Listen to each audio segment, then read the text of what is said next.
안녕하세요. 오롬 다이어리를 사랑하는 많은 분들 만나서 반갑습니다. 이 영상은 오롬 다이어리 내지 양식을 소개하는 영상입니다. 저는 20년 넘게 노트 쓰기를 해오고 있는 기록 크리에이터 진지욱이고요. 오늘 저와 함께 오롬 다이어리 내지를 살펴보면서 어떤 방식으로 구성되어 있고 여러분이 실제로 활용했을 때 어떤 유익함을 줄 수 있는지를 제작자의 의도와 제 기록 노하우를 담은 꿀팁을 전달해 드리도록 할게요.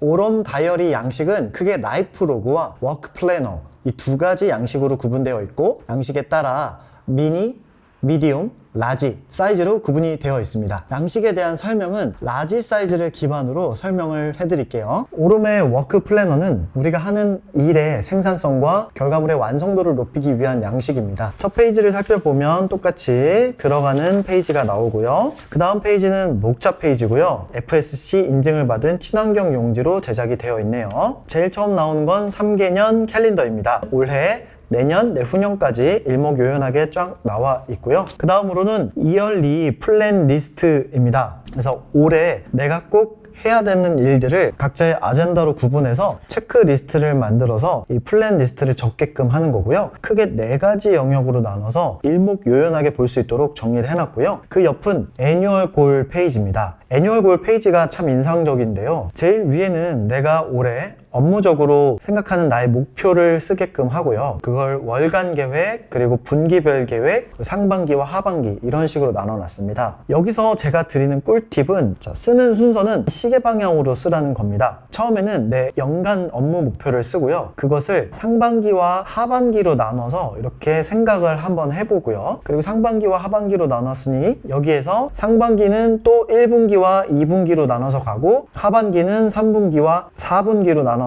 각 분기별에서 월간 계획까지 쓰는 시계 방향의 구조로 한번 쓰는 걸 권해드립니다. 이렇게 쓰는 이유는 처음에 큰 틀을 한번 잡고 그 다음 거기서 한 번 더 쪼개고 거기서 또 세부적으로 쪼개는 방식이 우리가 좀 더 생각하기 편하고 쓰기 편합니다. 근데 바로 월간 계획으로 들어가게 되면 어떻게 정해야 될지 기준이 없고 목표가 없기 때문에 모호해지고 뜬구름 잡는 식의 계획들을 세우는 경우가 많기 때문인데요. 그래서 나의 계획을 상반기, 하반기, 그리고 분기별, 그리고 마지막엔 월간 계획으로 나눠보시는 걸 권해드립니다. 두 번째 팁은 이 양식을 쓰실 때 너무 장황하게 쓰지 마시고 짧은 단어로 짧게 써보시고 또 연필이나 수정 가능한 필기구로 쓰셔서 계획들이 수정되면 계속 지워가면서 업데이트 해가면서 쓰시라는 겁니다. 한 번 쓰고 놓쳐버리는 페이지가 아닌 계속 내 계획을 수정 보완하는 과정에서 우리의 생산성이 올라가고 결과물의 완성도도 높아집니다.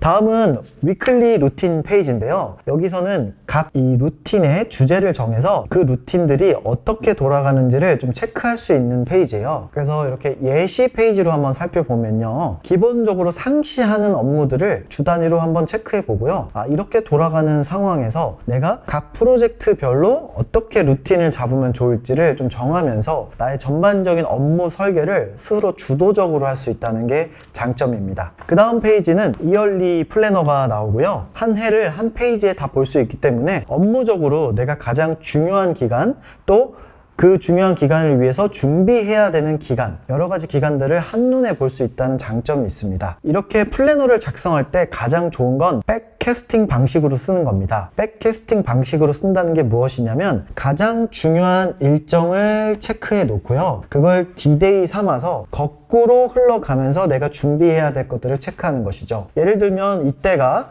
내가 업무적으로 가장 중요한 시기다 라고 한다면 이 시기에 한 달 전에는 어떤 것들이 준비가 돼야 되고 그 준비된 기간에 2달 전에는 그럼 무엇이 마련되어야 하는 것인지 등과 같은 것들을 거꾸로 올라가면서 계획을 하는 것이죠. 이게 우리가 플래너를 잘 활용하는 가장 빠르고 효과적인 방법입니다. 그 다음은 간트 차트인데요. 프로젝트별로 진행되는 사항을 기간별로 언제 시작해서 언제 마감되는지를 체크할 수 있는 유익한 페이지고요. 왼쪽에는 프로젝트 네이밍을 이렇게 적어주시고 이 X축에는 날짜를 적거나 아니면 저처럼 월별 주간으로 적어서 이렇게 프로젝트가 몇 주 차에 시작해서 몇 월 몇 주 차쯤 끝나는지 혹은 몇 주 차 때 시작해서 몇 주차쯤 끝내고 싶은지를 이렇게 적어서 체크를 하는 겁니다. 이런 방식으로 보게 되면 전반적으로 내가 프로젝트 처리에 얼마 정도의 시간이 소요가 되는구나, 이 정도 규모의 프로젝트는 내가 이 정도 기간이 필요하구나를 예측하고 예상하게 됨으로 인해서 다음 프로젝트를 기획할 때 조금 더 예측 가능한 범위 내에서 빠르고 정확하게 계획을 할 수 있겠죠. 그 다음 페이지는 먼슬리 페이지입니다. 우리가 워크 플래너에서 가장 많이 만나는 게 바로 이 먼슬리 페이지인데요. 오름 다이어리의 먼슬리 페이지 구성을 보면 왼편 끝쪽에는 이 플랜 투 C라고 해가지고 내가 계획하고 그것을 실행해보고 실행한 결과를 피드백할 수 있는 메모 공간이 있습니다. 그래서 이쪽 같은 경우는 제일 위에다가 플랜을 쓰시고 제일 아래쪽에다가 실행한 do를 쓰시고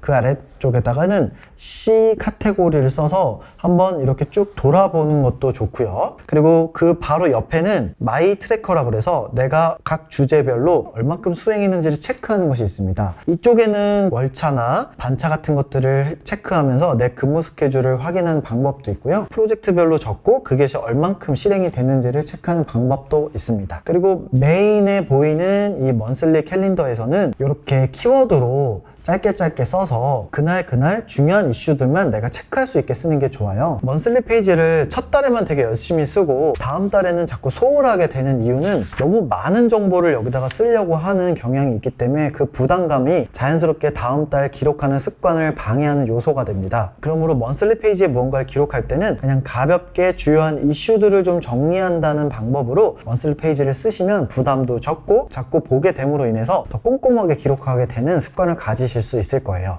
이렇게 해서 먼슬리 페이지는 계속 진행이 되고요. 그 다음은 위클리 페이지가 나오게 됩니다. 오름의 워크 플래너는 먼슬리 제품, 위클리 제품 두 가지가 있습니다. 지금 소개해드린 페이지들은 위클리, 먼슬리 두 가지 모두 공통적으로 포함되어 있는 페이지들입니다. 이 다음부터 설명해드릴 위클리, 주간 계획 섹션은 위클리 제품에만 포함되어 있는 섹션입니다. 먼슬리 제품 같은 경우는 주간 계획이 없는 만큼 노트 부분이 더 많이 들어가겠죠? 그 다음은 위클리 페이지가 나오게 됩니다. 한눈에 한 주가 보이는 페이지고요. 이 구성을 자세히 살펴보면 왼쪽에는 캘린더, 그 옆에는 영감을 주는 문장과 메모할 수 있는 공간, 그리고 각 주간별 투두 리스트와 체크박스가 이렇게 되어 있습니다. 그래서 월요일부터 시작해서 일요일까지 들어가고 있고요. 이 세부 구성을 살펴보면 코넬 노트 방식의 양식이 적용되어 있어서 한쪽에는 키워드를 쓰고 내용을 쓸 수 있게 되어 있고요. 자세히 보시면 줄 사이에 아주 작은 공백이 있습니다. 그래서 내가 그 하루의 내용을 쓸 때 길게 옆으로 쓰는 것이 아닌 이렇게 세로축으로도 내용을 정리해서 쓸 수 있는 유익한 양식인데요. 왜 이게 유익하냐면 이 왼쪽에서 오른쪽으로 길게 쓰는 방식은 굉장히 지치기도 하지만 시각적으로도 정보가 한눈에 들어오지 않고 옆으로 흩어지는 경향이 있어서 자주 보지 않게 됩니다. 그래서 여러분이 위클리 플래너를 쓰실 때는 빈 공간을 잘 활용해서 이 왼쪽 공간과 오른쪽 공간을 구분해서 나만의 내용을 채워 놓으시는 게 좋아요. 예를 들면 왼쪽 공간에는 그날 정말 데일리하게 있었던 일들, 이슈만 간단하게 적어서 써주시고, 그리고 혹시나 아이디어나 다음날 해야 되거나 내가 놓치면 안 되는 메모는 오른쪽에 써서 매일매일 체킹하면서 다음날로 넘기거나 아니면 이것을 먼슬리에 다시 옮겨 적거나 하는 방식으로 이렇게 더블 체킹할 수 있게 쓰시면 참 좋습니다. 추가적으로 내가 점심과 저녁을 잘 챙겨 먹는지를 트래킹하기 위해서 칸이 있고요. 여기에는 시간을 쓰셔도 되고 메뉴를 쓰셔도 상관없고요. 그리고 오늘의 중요한 포인트 등을 미리 적어 놓고 오늘 놓치면 안 되는 내용을 여기다가 적어서 체크를 하시고 업무를 시작하시는 것도 굉장히 좋습니다. 제 개인적인 추천을 드리자면 위클리 플래너는 업무를 시작하기 전에 한 1, 2분 동안 요 투데이 포인트 정도를 써주시고 업무를 마친 뒤에 한번 요약하고 그것을 정리하는 방식으로 쓰셔도 여러분의 생산력이나 집중력이 말도 안 되게 올라가는 경험을 하실 수 있을 거예요. 이 다음에 나올 노트 페이지부터는 먼슬리 제품과 위클리 제품에 공통적으로 들어가 있는 컨텐츠입니다. 노트 페이지는 우리가 회사 생활에서 빼놓을 수 없는 이 미팅을 잘 기록할 수 있는 양식을 제공하니까 유용하게 써볼 수 있는데요. 양식을 한번 보면 이 어젠더와 날짜 그리고 참여자가 있습니다. 그래서 이것들을 이렇게 짧게 기록할 수 있고 주요 내용들을 이렇게 기록할 수 있고요.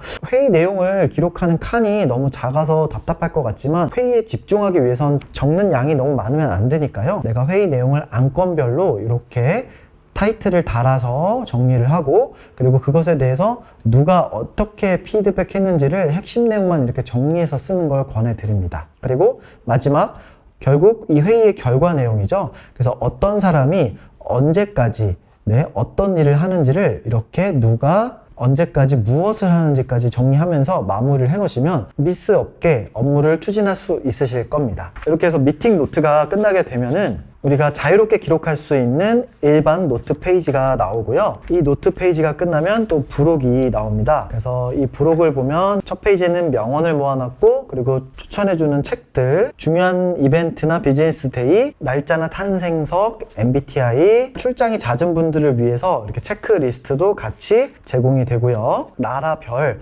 화폐의 단위, 수도, 간단한 인사말들이 이렇게 들어 있습니다. 글로벌 비즈니스 하시는 분들은 이렇게 그때그때 까먹을 때마다 참고하시면 좋겠고요. 그리고 이렇게 스트레칭 가이드도 있고, 영양제, 비타민 성분도 있고, 또 나의 건강을 체크하기 위한 이렇게 체지방부터 몸무게, 시력까지 체크할 수 있는 헬스케어 페이지도 있습니다. 나의 경제적 환경을 체크하기 위한 가계부도 있고요. 그리고 마지막에는 버킷리스트 페이지도 제공을 하고, 분실했을 경우 이것을 다시 되찾을 수 있도록 이 퍼스널 노트 페이지가 있고요. 그 다음에는 이 맵이 나옵니다. 그래서 전 세계 지도와 국내 지도, 업무에 유용한 팁인 각종 문서의 단축키들을 모아놨고요. 아주 꿀팁인데요. 사회 초년생들에게는 너무 필요한 비즈니스 매너 등을 이렇게 간단하게 표로 요약해서 우리에게 정보를 제공하고 있습니다. 워크 플래너의 경우 세 사이즈 다 동일하게 내지 구성이 되어 있고요. 라지, 미디엄 사이즈는 먼슬리 제품과 위클리 제품 중에 원하는 내지를 선택하실 수 있습니다. 미니 사이즈의 경우 먼슬리 제품만 출시가 되었고요. 사이즈가 작다 보니 컨텐츠 일부가 축소되거나 제외된 부분들이 있습니다. 여러분이 어떤 노트를 어떻게 쓰시던 간에 이 노트에 주어져 있는 칸이나 양식을 모두 다 채워야 된다라는 생각 대신에 빈 칸이 있더라도 포기하지 않고 꾸준히 한번 끝까지 써보겠다 라는 마인드로 써보시면 좋을 것 같고요. 내가 쓴 글씨로 빼곡히 채워보는 경험을 하시면 여러분이 그동안 몰랐던 자기 자신을 발견하게 되실 겁니다. 그럼 여러분의 즐거운 기록 생활과 소중한 하루를 응원하겠습니다. 영상 시청해 주셔서 감사합니다.